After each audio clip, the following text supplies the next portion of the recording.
Hello everyone, स्वागत है एक बार फिर आपका हमारे ट्यूब चैनल पे। आज अपन पढ़ने जा रहे हैं केंद्रीय आम बजट 2024-25।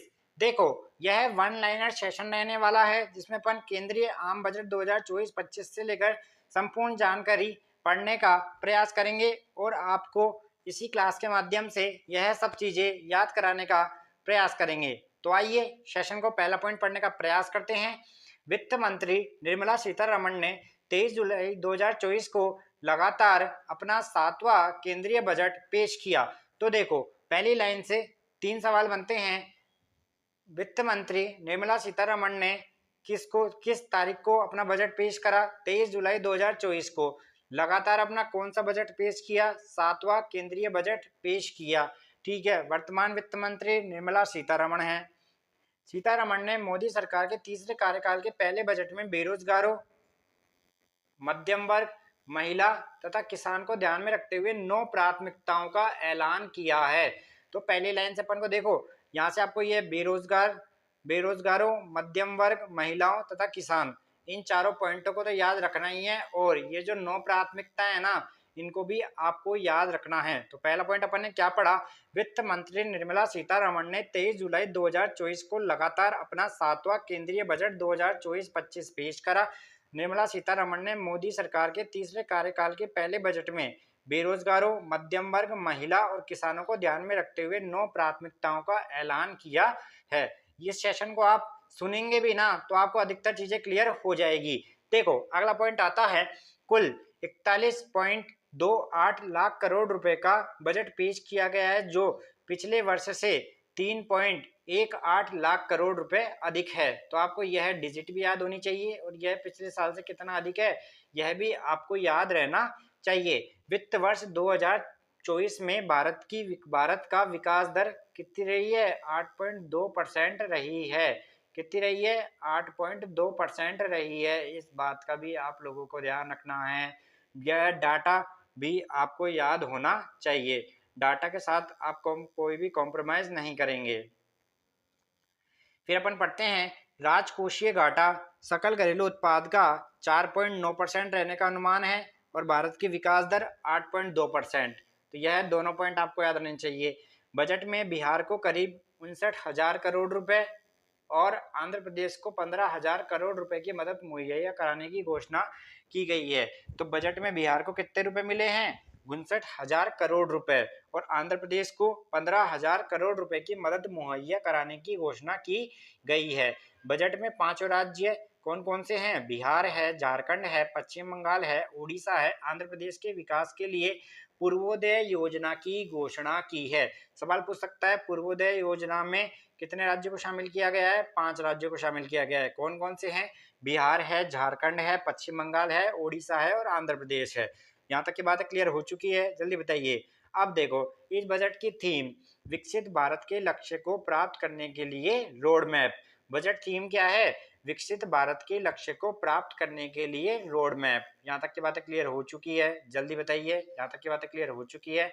आगे बढ़ते हैं, आइए।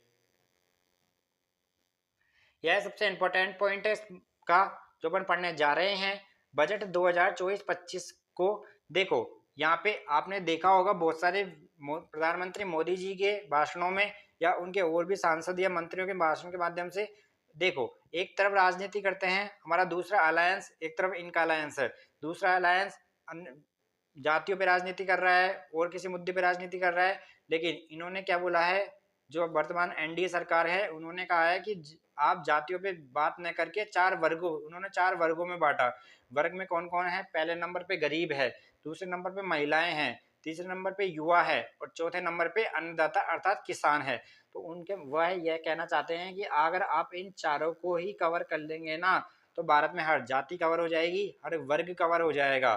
ठीक है, तो लिखिए, बजट 2024-25 को 4 वर्गों व जातियों पर ध्यान केंद्रित किया गया है। पहला गरीब है, दूसरा महिलाएं हैं, तीसरा युवा है, चौथा अन्नदाता है। यहाँ तक की बातें क्लियर हो चुकी है? देखो, अपन ने सेशन चालू किया था और पहली लाइन में अपन ने पढ़ा था क्या? 9 प्राथमिकताओं पे विचार किया गया है। 9 प्राथमिकताओं पे विचार किया गया है अर्थात विशेष ध्यान दिया गया है। तो आइए 9 प्राथमिकताओं को पढ़ने का प्रयास करते हैं। पहला आता है कृषि में उत्पादकता और लचीलापन। दूसरा आता है रोजगार और कौशल प्रशिक्षण। तीसरा आता है समावेशी मानव विकास और सामाजिक न्याय। चौथा आता है विनिर्माण और सेवाएं। पांचवा शहरी विकास। छठा ऊर्जा सुरक्षा। सातवां आधारभूत संरचना।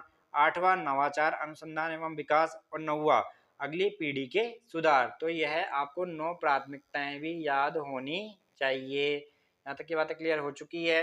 तो देखो पहले अपन ने क्या पढ़ा, बेरोजगारी, मध्यम वर्ग, गरीब और किसान, इन पे विशेष ध्यान, और फिर उनको मद्देनजर रखते हुए 9 प्राथमिकताएं बताई गई है, उन 9 प्राथमिकताएं आपको पढ़ा दी गई है। अब बात करते हैं, अगला आता है प्रमुख योजनाओं के लिए कितना धन आवंटित किया गया है, यह भी आपसे पूछा जा सकता है। तो आइए, सबसे ज्यादा मनरेगा को दिया गया है 86,000 करोड़ रुपए मनरेगा को दिए गए हैं।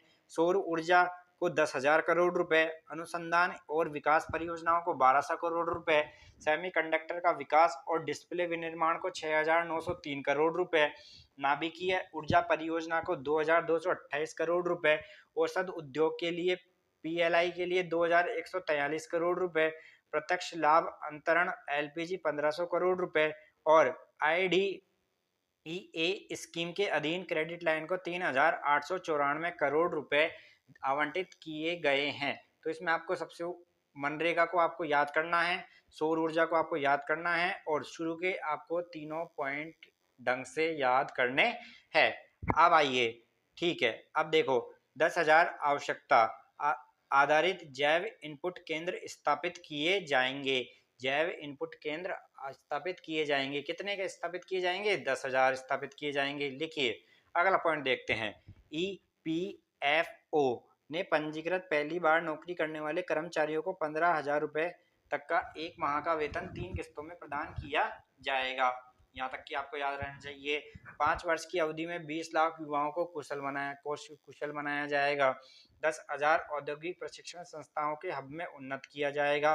5 वर्षों में 1 करोड़ युवाओं को 500 शीर्ष कंपनियों में इंटर्नशिप का मौका मिलेगा। यह पॉइंट इंपॉर्टेंट है, इस बात का आप लोगों को ध्यान रखना। घरेलू संस्थाओं में उच्च शिक्षा के लिए 10 लाख रुपए तक के ऋण पर ब्याज पर 3% की छूट दी जाएगी। यह भी पॉइंट आपको याद रखना।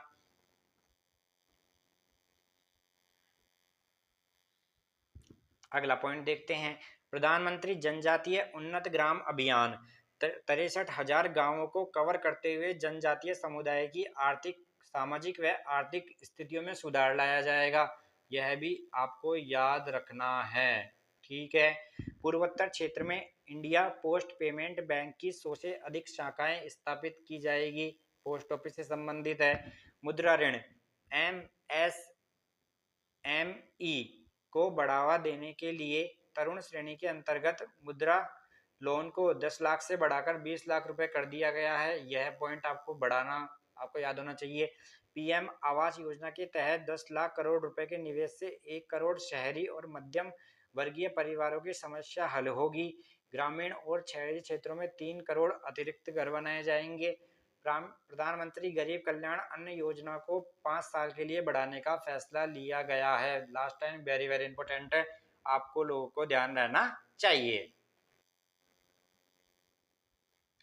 अगला सवाल देखते हैं, advance ultra super critical technology की मदद से एनटीपीसी और भेल की बीच एक संयुक्त उद्यम द्वारा 800 मेगावाट का व्यावसायिक थर्मल प्लांट स्थापित किया जाएगा। ठीक है। पीएम सूर्य घर मुफ्त बिजली योजना के तहत 1 करोड़ परिवारों को हर महीने 300 यूनिट बिजली मुफ्त मिलेगी। सबसे इंपॉर्टेंट पॉइंट है, ध्यान रखना।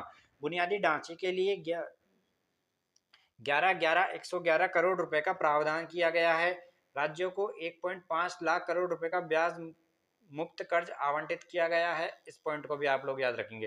देखो, जिसके आगे आपको एरो लगा दिया जा रहा है उसको आप विशेष याद रखेंगे, ठीक है। आइए आगे बढ़ते हैं। अंतरिक्ष क्षेत्र में शोध के लिए कितने? 1,000 करोड़ रुपए।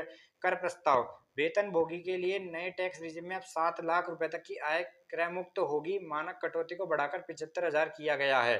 सबसे इंपॉर्टेंट पॉइंट है, इसका भी आप लोगों को ध्यान रखना है।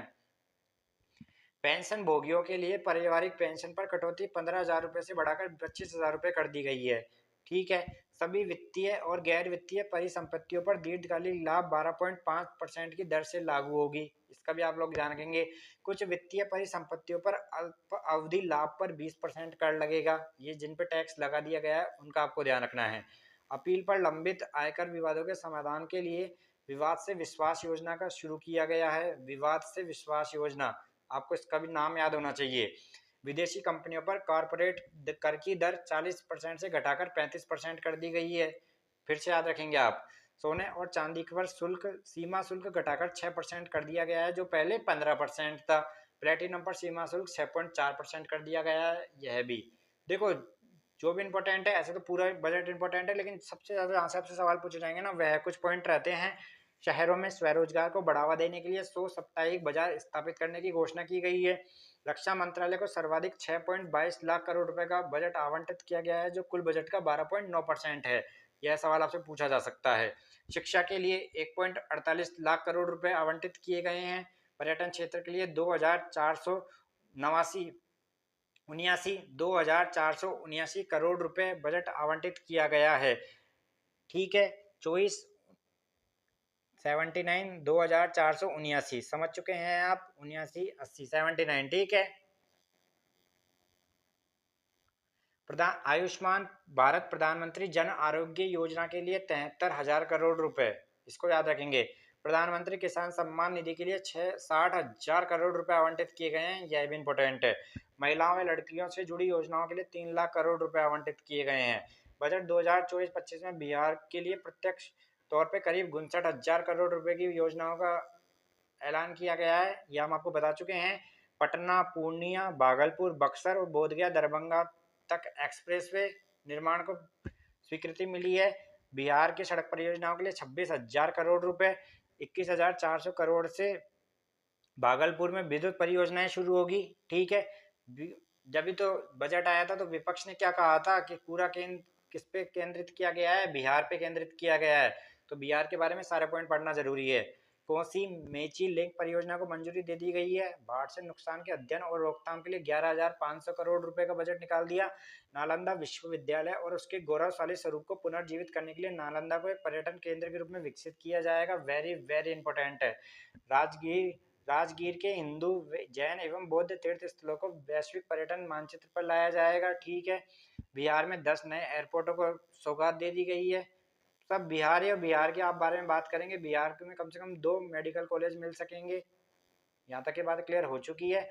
और नई कर व्यवस्था, संशोधित टैक्स संरचना। ठीक है, 0 से 3 लाख रुपए का शून्य, ये सब आपको याद रखना है। इसको एक बार आप पढ़ ले में, इसमें आप शुरू के 2 याद रखेंगे और लास्ट का 15 लाख रुपए से अधिक 30% टैक्स है। ठीक है, प्रत्यक्ष करों को मौजूद कर दरों को बरकरार रखा गया है। और लास्ट लाइन अपन पढ़ने का प्रयास करेंगे। नई व्यवस्था के तहत 7 लाख रुपए तक की आय वाले करदाताओं को कोई कर देनकारी नहीं होगी, यह अपन पहले भी पढ़ चुके हैं।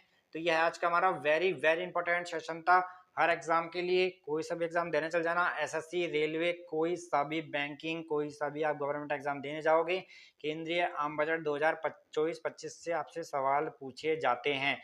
अपन ने सारे पॉइंट क्लियर करे हैं, पीडीएफ आपको मिल जाता है। इसको आप वरना लिख के भी पढ़ेंगे तो वो ज़्यादा बेहतर रहेगा। प्रॉपर नोट्स बनाएं, हर पॉइंट को आपको डिफाइन कर दिया गया है। ऐसे प्यार देते रहिए। थैंक यू, नमस्कार।